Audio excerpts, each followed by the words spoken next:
we don't often go deeper to say in what ways does it affect them. And so I study this population of children and youth as caregivers because I saw it in practice. I saw it in people's homes, and it just had such an impact on me.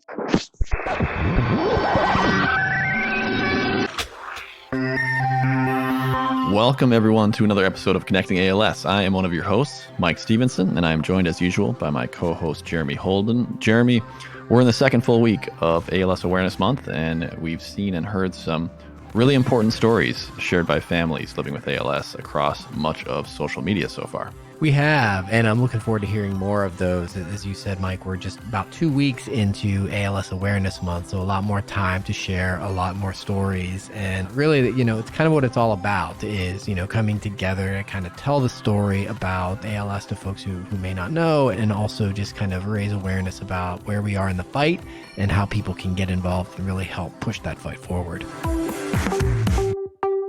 Well said. And we've been looking forward to this episode as well, because as some of our listeners may know, this Saturday, May 16th, is ALS Youth Action Day, where kids and teens and young adults from all over the country unite to take a stand against ALS. And Jeremy, tell our listeners what some of the ways are that people can participate in Youth Action Day. Yeah, happy to. Mike, about 1.4 million children across the country serve as a caregiver of some kind. And certainly that's very true for the community that we serve and folks living with ALS. Lots of kids serving as caregivers.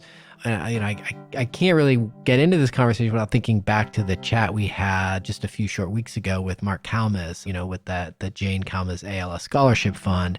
One way to kind of support kids who have been impacted by the devastating cost of ALS.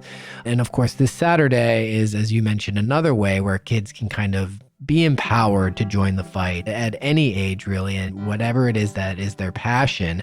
Obviously, with the COVID-19 pandemic, we're unable to have mass gatherings to raise awareness. So we had to get a little creative this year and really create a toolkit that lets kids engage in more online advocacy, whether that's becoming an advocate and writing a letter to your member of Congress and explaining how ALS has impacted you and why you think it's important to fully fund research at the federal level into treatments and a cure, or make sure that our public policies are empowering of people living with this disease. We've already seen some kids across the country, we can share this in the show notes, posting images of their ALS hero and saying why it is that they are part of this, why they're engaging in youth action, taking the youth challenge, setting up a fundraiser. Let's be honest about this fight that we're waging. It costs money to do research, to bring a drug to development. We can share the story of one kid, Sydney Carroll, who heard about the fight and said, "Hey, Mom, here's $6. It's what I got in the piggy bank. I want to contribute this to the cause," and went online and said, "Can you match my $6? And that's grown now to a little over $6,000. Wow. So all kinds of different ways that kids can be empowered to take their passion, take their talents, and use it to try and help raise awareness and funds for the fight against ALS. Very cool story. There's a lot of those out there, and we'll also link to the toolkit that Jeremy mentioned on ALS.org, so you can check that out. As you said, in spite of the pandemic changing the way that the world operates so that we all stay safe, I do hope that we see a big response from America's youth on Saturday in spreading awareness any way they can, and I'm sure that we will. Looking forward to that. And for this episode, we thought who better to talk to than an expert on youth caregiving and ALS, and there may be no one better in the world on that subject than Dr. Melinda Kavanaugh at the University of Wisconsin-Milwaukee. Yeah, that's right. Dr. Cavanaugh has put together a couple resource guides for the ALS Association. She's written a couple books for kids who have ALS to try and help them kind of understand the disease and really make sense of how it's impacting them. So yeah, I couldn't agree more. There's not a better person I can think of to have this conversation with. Dr. Kavanaugh's researched different elements of caregiving and neurological disorders for most of her career, and we had a great conversation with her. Let's listen back to the interview we recorded with Dr. Melinda Kavanaugh now. We are joined on the phone today by renowned researcher and educator, Dr. Melinda Kavanaugh of the University of Wisconsin-Milwaukee. Doctor, thank you so much for being with us on Connecting ALS today. Absolutely. It's a pleasure to be with you all. Yeah, it's great. It's great to talk to you. We'll get into your research and why we wanted to speak to you today in just a moment. But do you mind if we ask kind of how the current situation with the global pandemic is impacting your work at the moment? Are you able to move forward virtually? Oh, that's a very that's a tough question to answer. Because of the type of work that I do, I am a primary data collection, a lot of qualitative work type of researcher. So my work really depends on sitting down with individuals and interviewing and going into people's homes. And it has been tremendously impacted, quite frankly. I have several research projects ongoing. All of them are in some status of either a holding pattern because one of the projects I have an NIH grant looking at caregiving in our most vulnerable populations. So in our Latino and African American communities here in the city of Milwaukee in Alzheimer's and related dementias. And the next phase of that study requires focus groups with older adults and their children and youth who are their caregivers. So those certainly can't be going on right now. Also, because I do a lot of work with vulnerable and isolated populations, the technology is just not there. Whether it's access to computers, which surprisingly a lot of people have, but really the biggest issue is access to the internet, that so many of the families that I work with just don't have that access. So yes, it's been tremendously impacted. I do a lot of work in South Africa, and every summer I go. And this summer we were planning a next level of our project funded by the ALS Association. And, unfortunately, that's also on hold, not simply because travel is kind of difficult at this point, but also recruiting individuals throughout South Africa who are in lockdown and quarantine as well. So it has tremendously affected my research. Yes. Yeah.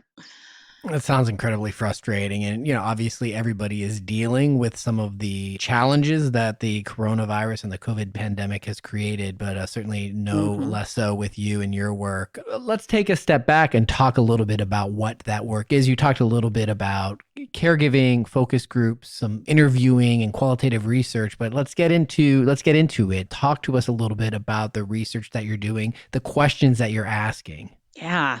So my primary questions that I ask, or the area that I am so deeply interested in, is around caregiving, but I dig into the roles that children and youth play as a caregiver, as a care support, oftentimes even a primary caregiver to family members, be it a parent, be it a grandparent, an aunt, uncle. That is such a vulnerable and under addressed, under acknowledged caregiving population. And so all of my research has some aspect of that. Like, is it across different disease populations? Is it that we're looking at children who are kind of doubly vulnerable, if you will, because they belong to very disenfranchised and often deeply discriminated against populations? So I'm a caregiving researcher writ large, a little more focused on children and youth who are caregivers. So yeah, kind of in a statement, that's the kind of work that I do and the populations that I'm really most passionate and interested in. Can I ask what brought you to that line of work? What was your path that you decided this is where I want to focus my career? Yeah, absolutely. I get asked that a lot because it's such a niche Right. caregiving group. In addition to being a professor in social work, I'm a licensed clinical social worker, and I have been for many years. And how I got into this was because I am a social worker. And the most formative social work practice experience I had was actually in the neurology department at Washington University School of Medicine. And in that department, neurology certainly encompasses a variety of disorders, and I happen to be situated in movement disorders. So, Huntington's disease, Parkinson's disease, dystonias, essential tremors, whatnot. And I was the social worker in a sea of, neurologists and neuropsychologists. And so I had this extraordinary opportunity to be involved in clinic visits, home visits, nursing home visits, hospital calls, because the area that I primarily focused on at that point was Huntington's disease, which is quite a rare disorder, Yep. but it is incredibly complex.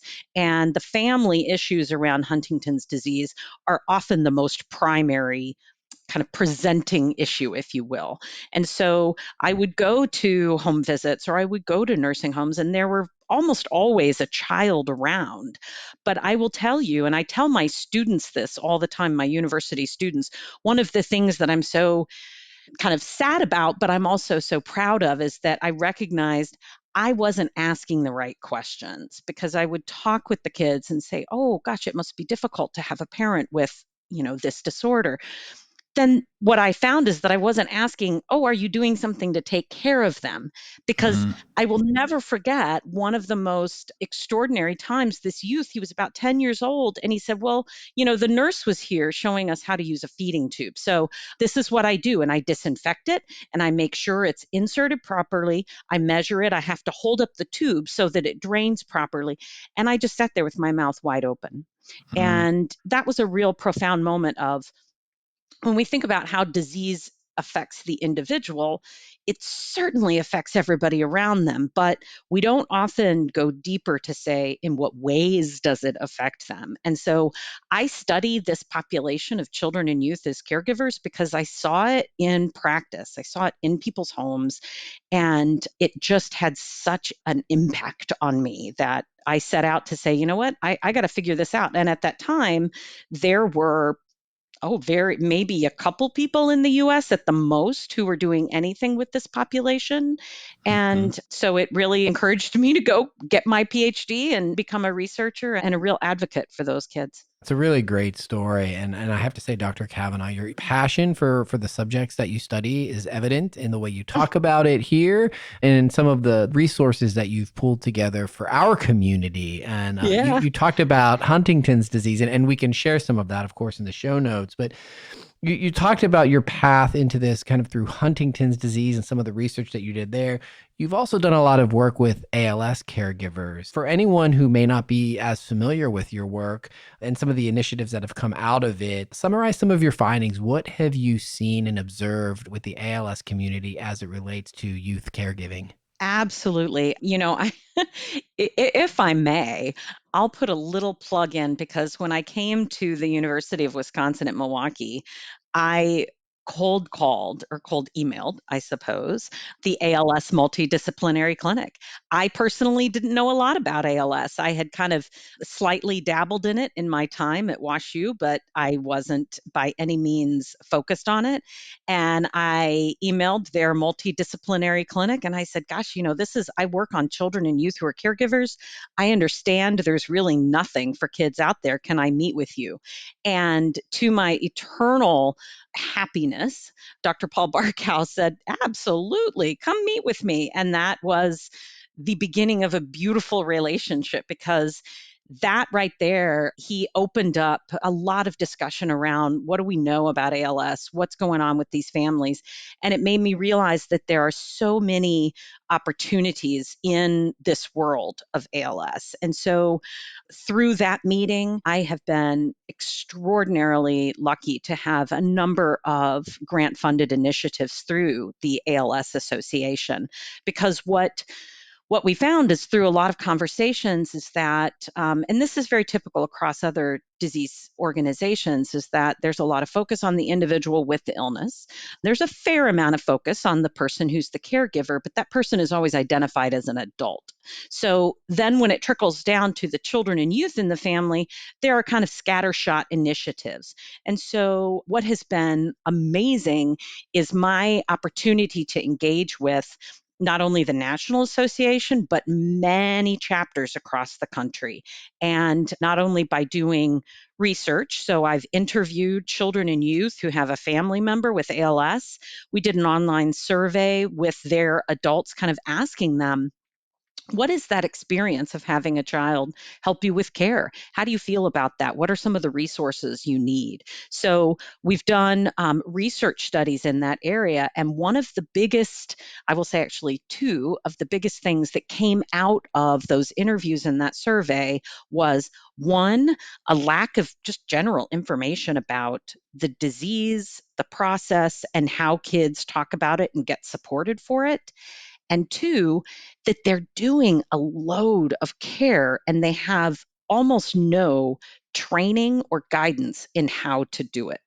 So, just to kind of sit with that these are children as young as 6 that I have interviewed who are really grappling with what's going on in their families. And the adults in the families are often so struggling and just emotionally smacked with a diagnosis of ALS that can move so very quickly and be so very detrimental to these families. So I have been fortunate to do a lot of projects with the ALS Association. My first project was a book for families. So it was a family guide. And I used, again, those surveys and those interviews to really lay out some ways that families can think about talking to their children about ALS, helping families understand that there are a lot of ways that children's lives are impacted, school and peers, and then also around these issues of death and dying, which, we as a society do a really poor job of just wrapping our minds and hands around. And then the next set of projects or deliverables was a set of 3 books for children, youth, and young adults. And again, all of that information in there was drawn from not only my clinical practice and my prior research projects, but specifically from the interviews with these kids and these young adults. So we have 3 books. One is a graphic novel for young children. Another one is kind of like what I think about a choose your own adventure book, if you will. So there are real kids in these stories, and someone can pick that up and kind of say, well, I wonder what it would be like if I was living this person's choices, because my dad has ALS. I want to know what they did. And then the third book is really it's much more serious book, and it's for young adults because those are the individuals who are making decisions about, do I go to college or stay home to care for my parent? Do I get married? Do I have the kids? How do I juggle all of those things? So those are kind of the written materials. But then the training piece, for the past almost 6 years now, I have been working with chapters across the country to develop and implement something we call why care, with a why, not why the question, but why Right. care, that really gets at these are kids who need to be guided in the care that they're providing. So kids are already doing care. But what we do in this day-long program is give them the support, give them the specific guidance, the strategies to deal with care, and it's all delivered by a multidisciplinary group of professionals who work in ALS. So we're talking social workers, respiratory therapists, speech language pathologists, occupational therapists, physical therapists, and neurologists. And they all come together for a day and they take different modules and help kids understand what's the proper way to lift somebody when you're 2 feet shorter than them. How do you help someone transfer from a bed to a chair? And so these kids get to do this alongside other kids because there's a huge gap in that peer support, because they go to school. And as a 12-year-old, you don't really want to tell your friend that you gave your mom a bath last night. Right. But when you go to the Y Care training, you can say, I gave my mom a bath last night. And the kid sitting next to you will say, yeah, well, I had to toilet my dad this morning. Mm-hmm. So, out of the incredible support I have received from the ALS Association through funding and grants, those are the things that I've been able to collaborate with the most amazing folks across the country to really provide for our children and youth who are living in families with ALS. Those are such important resources that you're describing, Doctor. Thank you really for all of your work in this area. I can tell you firsthand that our care service team at the ALS Association here in Minnesota, North Dakota, and South Dakota raves about the literature that you put out and you worked on, and they use it all the time and consider it such a valuable resource when they're speaking to youth caregivers and families about some of the changes they're going to be seeing. And it's just for a group that was, as you mentioned, had largely not been addressed, what you've done in the past few years it's incredible. Oh, thank you. That means to hear that chapters are using it and giving it to their families. Every week. That's just the best thing that I could hear. Gosh, thank you so much. I know that the global population is still adjusting to the pandemic and the needs that various groups and individuals have at the moment and are going to have in the near future. Mm-hmm. And clearly, you, as a researcher, won't be able to study the impact of what we hope is a relatively brief moment in time. But just anecdotally, have you heard from or engaged with any families that are living with ALS during the pandemic about how this environment has changed things for them and maybe their kids as well? I have not personally met with or talked with, but what I have done is I get a lot of emails from folks across the different chapters across the country because they know that that's a real primary research area of mine is the children and youth. So I have actually gotten quite a few emails from chapters saying, we have families who are really struggling with this or with this. And I will tell you, the biggest things that families are struggling with is now that kids are home, they are really having a hard time with the teaching. So trying to figure out how to be a teacher. But then the kids, their extra time at home isn't simply just to be a student. That extra time at home is also more engaged in care. So my concern about a time like this is school is often the one place that children and youth who are, whether they're caregivers or they have a family member with an illness, it's often their safe space or their respite from that stress and anxiety and tremendous upheaval that's going on at home. So in the absence of that, that's a concern of mine, is that how are these kids getting an outlet? How are they getting that respite?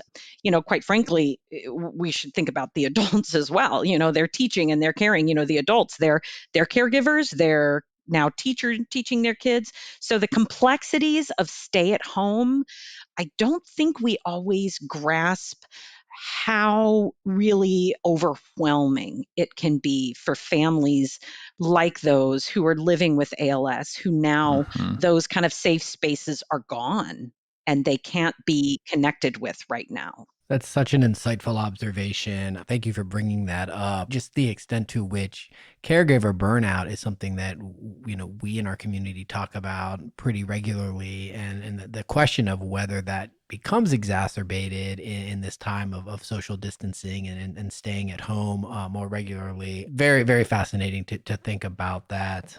Dr. Kavanaugh, you talked earlier about the extent to which kids can be uncomfortable talking about some of their caregiver responsibilities with their peers. And it's interesting to think about that as we're approaching Saturday, which is the second annual ALS Youth Action Day.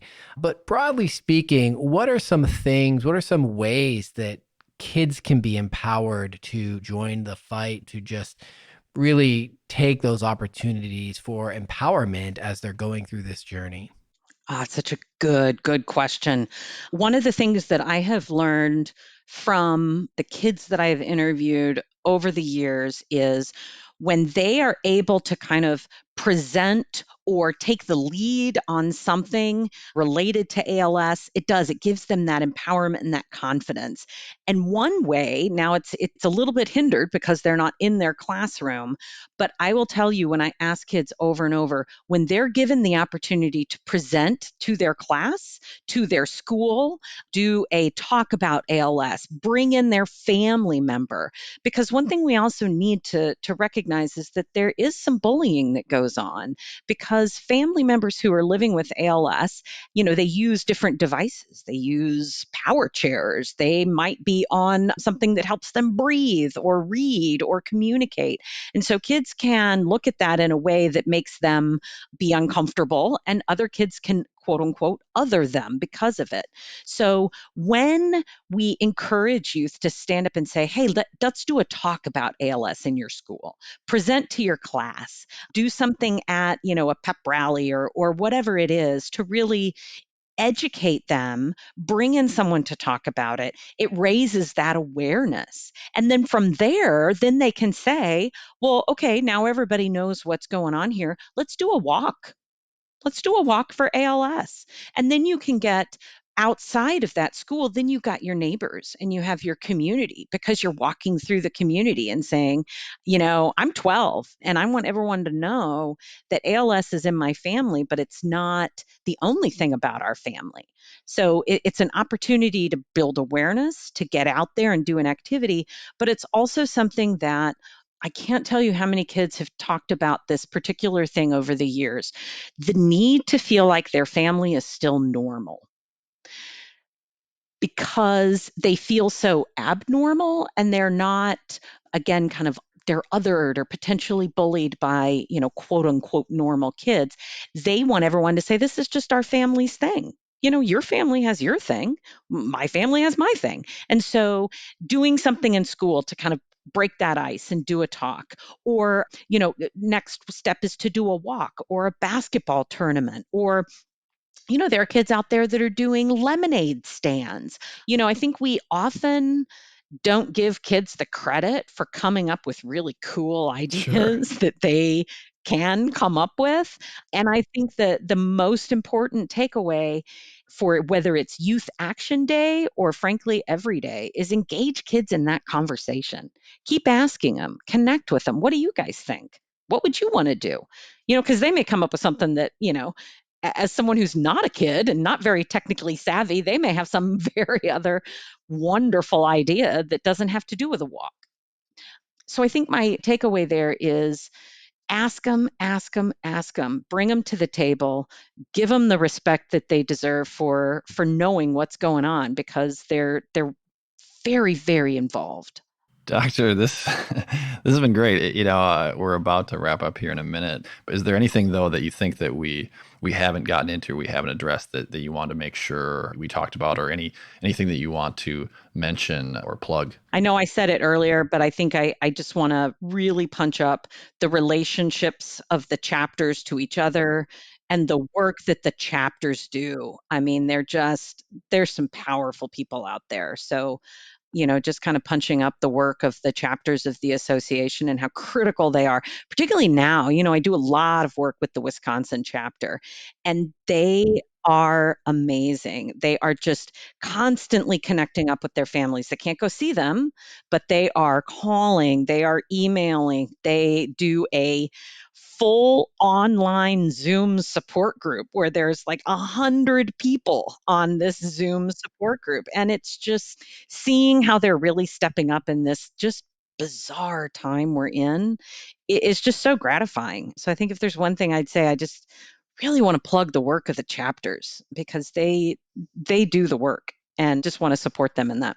Thank you. It's meaningful to hear that, and we'll pass that on to the Wisconsin chapter as well. They're a great group, and we feel lucky to have as many wonderful colleagues as we do at the ALS Association that are doing their best during the pandemic to support families living with ALS and continue to push our mission forward. And we've been really inspired by a lot of that work. So thanks for mentioning that. Well, as Jeremy mentioned earlier, we are going to link to Dr. Melinda Kavanaugh's faculty page at UW-Milwaukee in our show notes so our listeners can learn more about your critical research. But Doctor, thank you again so much for joining us on the show. This was a really fascinating look into caregiving and youth in the ALS community and beyond. Well, you are very, very welcome. It was absolutely my pleasure. Thank you for asking me to be a part of it, and I wish you all good health and Godspeed.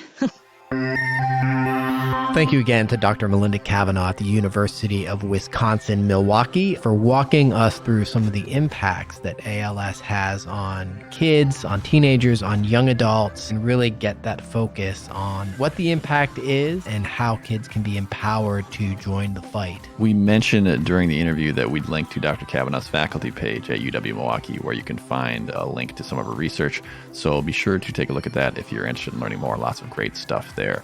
That's going to conclude this episode of Connecting ALS. As always, in addition to our website at connectingals.org, you can find the show and subscribe on many of your favorite podcast services. You can also follow us on Facebook and Twitter to let us know your thoughts and if there are any topics that you'd like us to address in the future.